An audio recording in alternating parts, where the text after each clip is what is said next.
It's an online scam combining friendship and cryptocurrency.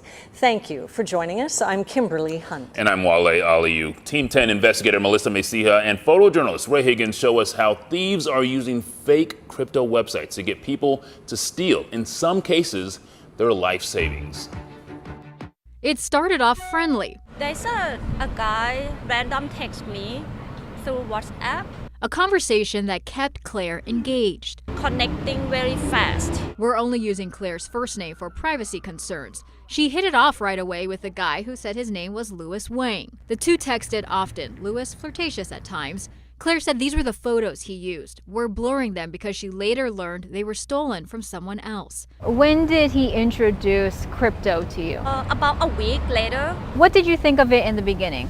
I said no, I'm not interested. But at this point, he gained her trust and coaxed Claire into it by saying, You will not learn anything. You have to do it, learning by doing. he showed her how to download two popular cryptocurrency exchanges. Those are online platforms where people buy and sell this digital currency. And here's how the scam works. Louis then told her to transfer money to a different online platform. The website looked legitimate, but she later discovered it was one controlled by the scammer, with the money going out of her pocket into his. This popular scam has a catchy name. It's called pig butchering. You fatten up the pig before you then take it to slaughter. It's not a name Eva Velasquez of San Diego-based Identity Theft Resource Center prefers. The negative way that we talk about victims and victimization can really have an impact. And this had a big impact on Claire. In the end, it was all fake: the guy, the website, and her earnings. Claire said she lost roughly $450,000. Feel ashamed, feel hopeless, feel drained. And Claire isn't alone. The Federal Trade Commission shows crypto scams are booming. From January 2021 to March this year, thousands of people have reported losing more than $1 billion to crypto scams. Ethan is another victim. I had joined a dating app called Zoosk, and I found someone by the name of Jenny. I spoke to him from his home state of Ohio. Similar to Claire, Ethan's scammer gained his trust, first talking about food and music, things they have in common.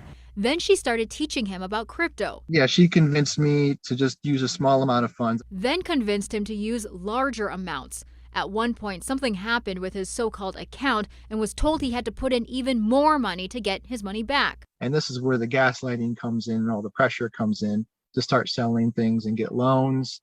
And that's what she tried to do. Ethan lost a lot. I was probably at about $560,000. I went through a divorce and finalized that in January, which of course I think made me a target for this person. Anytime that someone builds a relationship with you very, very quickly, when they do start asking you for money, whether it's in the form of cryptocurrency or cash, that's a big red flag. And if you're sitting at home thinking you can never fall for something like this, The reality is, so many of these scammers, they're so good at hijacking our brains. And so when you're in that state, those things that are apparent to an outside observer really aren't apparent to you. Claire and Ethan reported the scam to a number of agencies, including the FBI. Through all this, they found support from other victims, including each other. Together, they formed a group chat and decided to go public to warn others who may fall for the same trap. If I don't do anything, there gonna be more victims. Melissa Messiha, Team 10.